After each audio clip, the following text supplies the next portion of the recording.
বাসহীন একজন মানুষ, একজন পাগল মানুষ, তাকে যেভাবে হত্যা করা হয়েছে আমাদের এদেশের মাটিতে, শিক্ষিত নামের কিছু অমানুষরা, তাদের পিতামাতারা এই দিনটিকে দেখতে পারবে। আপনারাও প্রস্তুত থাকুন, আপনাদেরকেও এই রকম দিন আপনাদের সন্তানরা সামনেও অপেক্ষা করছে।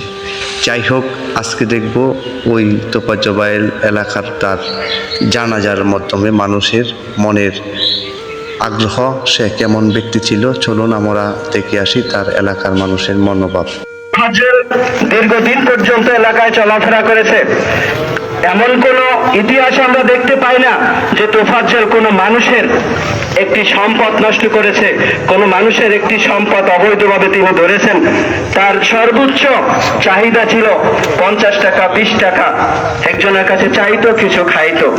প্রিয় ভাইয়ের আমার, আজকের যারা এই জানাজায় উপস্থিত হয়েছেন সকলের কাছে সজোরে অনুরোধ জানাচ্ছি যে এলাকায়ও যদি এরকম কোনো আমরা ঘটনা দেখতে পাই যে একটি চোর বা একটি কোনো সন্দেহের বশবর্তী, সন্দেহের উপর নির্ভর করে এরকম দুর্ঘটনা আর যেন দ্বিতীয়বার পুনরাবৃত্তি না হয়, আমরা সবাই সচেষ্ট থাকবো।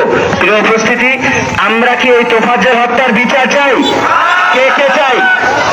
তো আমরা যদি তোফাজ্জল হত্যার বিচার চাই, আমরা যদি বিচার চেয়েই থাকি, তাহলে আমি আপনাদেরকে জোর অনুরোধ জানাবো যে এই জানাজা শেষে আমরা চরদানি বাজারে স্থানে, হোন্ডা স্থানে আমরা একটি মানববন্ধনের আয়োজন করেছি। আমি আশা করব চরদানি সকল মানুষের পক্ষ থেকে আপনাদেরকে অনুরোধ জানাবো যে প্রত্যেকটা মানুষ এই মানববন্ধনে আজকের অংশগ্রহণ করবেন তো ইনশাল্লাহ। আমরা জানাজা শেষেই দাফন কাজে যারা যাবে তারা ব্যতীত সকল মানুষ আমরা হোন্ডা স্থানে চলে যাব।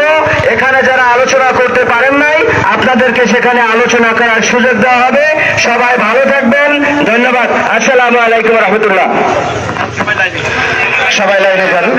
আলহামদুলিল্লাহ ওয়া কাফা ওয়া সালামুন আলা ইবাদিহিল্লাযিনা ইসতাফা, আম্মা বাদ।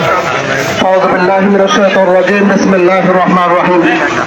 কুল্লু নাফসিন যায়িকাতুল মাউত।